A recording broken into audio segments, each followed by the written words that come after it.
Yes, sir. Let's put this question directly to Mr. Swamy.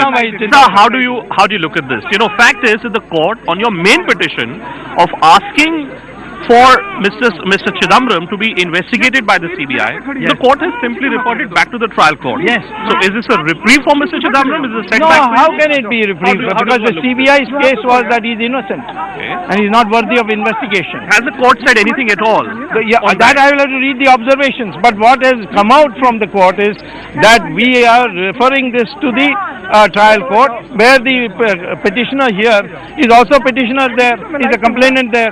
So therefore, first of all, there was no question of a CBI inquiry being ordered now. The orders have been reserved there. Second, the court has not said the CBI is correct in saying that Chidambaram is not guilty. Third is they said the trial court can decide. So there is no restriction placed on the trial court at all. I consider this is the best order that is possible under circumstances. Supposing they ordered the CBI inquiry, certainly Mr. Chidambaram would have to resign. That's true. But the fact is that I would have to start all over again. But the bottom line is, you know, I mean, BJP is already now, BJP is asking for the sacking of Mr. Chidambaram. They're saying that Mr. Chidambaram must resign. Bottom line is that at the end of it, this is status quo.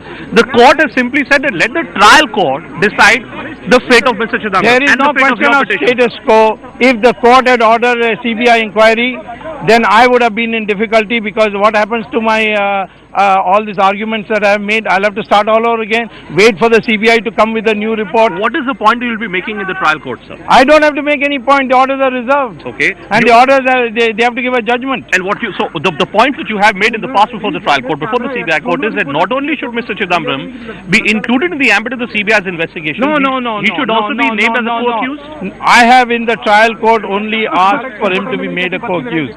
And I made it clear that I don't want any inquiry in this, because all the documents that I have raised are sufficient.